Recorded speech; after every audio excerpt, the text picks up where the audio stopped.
What if I told you that a tragic crime, one that shook a famous Hollywood family to its core, might have been triggered by a silent battle with mental illness? A battle that took a devastating turn just weeks before 2 lives were brutally lost. The story of Nick Reiner, the son of acclaimed filmmaker Rob Reiner and his wife Michele, has stunned the world. It raises urgent questions about mental health, medication, and how much we truly understand the struggles people face behind closed doors. This is a heartbreaking, yet vital, story you need to hear. And the truth. It's far more complicated than you might expect. Stick with me. If this story resonates with you, please take a moment to like, comment, and subscribe. Your support helps bring these important conversations into the light, and we promise to keep digging for the truth. Now, let's dive into the details. Nick Reiner, now 32, was diagnosed with schizophrenia and schizoaffective disorder, a complex mental health condition that can be incredibly challenging to manage. For years, his family had been by his side, trying to provide the support he needed. But in the months leading up to the tragedy, something changed. Just 1 month before the killings, Nick's medication was switched. This wasn't the first time his treatment was adjusted, but this time, the consequences were severe. Was this change the tipping point that led to the unthinkable? According to reports, Nick had been prescribed medication for his condition. But as with many who struggle with mental illness, side effects can often require adjustments. This particular medication switch happened about a month before the tragic deaths of his parents.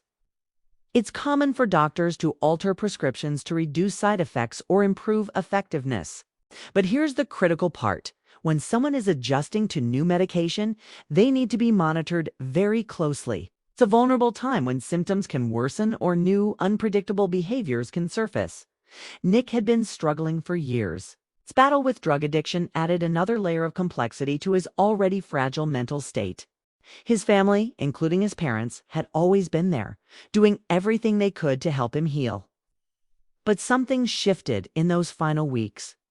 According to sources close to the case, Nick's behavior became increasingly erratic and dangerous. The question is, was it the medication change that triggered this behavior? Or was it something else, something deeper that no one could control? Have you ever wondered what it would be like to feel like you're losing control of your own mind?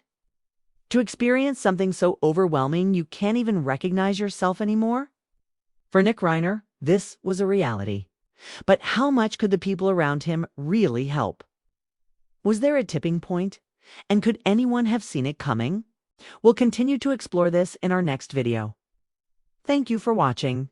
Stick around, because what happened in those final days might have been prevented if someone had known what to look for.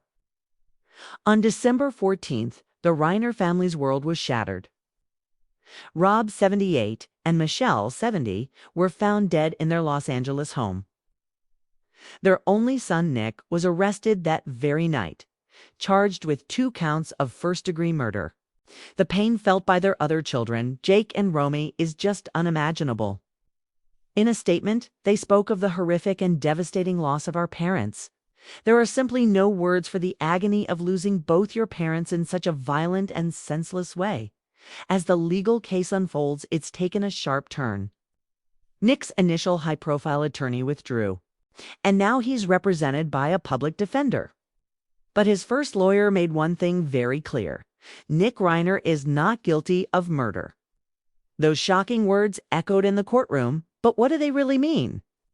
Nick's long history of mental health struggles, combined with a recent medication change, has made this case incredibly complex. The question now hanging over the courtroom is, can mental illness be a defense for such a devastating crime? It's easy to point fingers and seek simple justice. But what about the invisible battle Nick was fighting every single day? A battle that apparently no one saw escalating to this point.